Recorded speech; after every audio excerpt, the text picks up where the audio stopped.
हाँ तो दोस्तों, डांसर पिया और लड़की दीवानी के अपार सफलता के बाद नीलकमल सिंह की अगली पेशकश। तो हाँ तो नमस्कार दोस्तों, आप देख रहे हैं प्रेमराज चैनल। चैनल पर नए हैं तो चैनल को लाइक करें, सब्सक्राइब और वीडियो खूब शेयर करें। बता दें कि नीलकमल का एक बहुत जबरदस्त सॉन्ग आने वाला, जिस सॉन्ग का नाम है फोटो से भर ले मोबाइल। बेहतरीन होने वाला है। और बता दें कि ये कल, मतलब कल नहीं, 25 तारीख को सुबह 6:30 पर मॉर्निंग में रिलीज होने वाला है। और बहुत बेहतरीन सॉन्ग होने वाला है, क्योंकि इसको गाया है नीलकमल सिंह ने। और ये नीलकमल सिंह का ऑफिशियल यूट्यूब चैनल पर आएगा। और बता दें कि इसकी लिखने वाला राइटर है कुंदन प्रीत सिंह। कुंदन प्रीत सिंह वैसे राइटर हैं जो कि मतलब जबरदस्त सॉन्ग लिखते हैं। इन्होंने पवन सिंह की जिंदगी जिंदगी 1 और जिंदगी 2 लिखा था, और खेसारी लाल यादव का भी जबरदस्त जबरदस्त सैड सॉन्ग लिखा है। और बहुत कमाल के लिरिक्स राइटर हैं। और जो वीडियो डायरेक्शन किया है पवन पाल। मतलब पवन पाल वैसे डायरेक्टर हैं जो कि मैक्सिमम खेसारी लाल यादव का सॉन्ग डायरेक्ट करते हैं। और आज अब नीलकमल सिंह के साथ आने वाले हैं।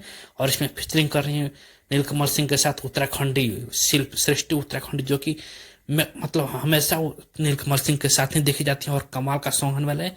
तो कौन कौन इस सॉन्ग के इंतजार में है, कमेंट कर बता दे कि नीलकमल सिंह अब ऐसे सितारे होगा जो कि खेसारी और पवन के बाद इनका ही नाम आने वाला है।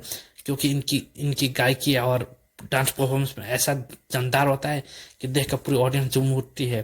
तो आप लोग कितना तैयार है, कमेंट कर बताइएगा। और तैयार रहिए, क्योंकि 25 तारीख को सुबह 6:30 बजे नीलकमल सिंह का ऑफिशियल यूट्यूब चैनल पर आने वाला है। तो जिसको कहा है नीलकमल सिंह ने। तो कैसा लग रहा है ये अपडेट, कमेंट कर। आज के लिए इतना ही। चैनल पर नए हो तो चैनल को लाइक कर, सब्सक्राइब, वीडियो खूब शेयर कर। थैंक यू, धन्यवाद।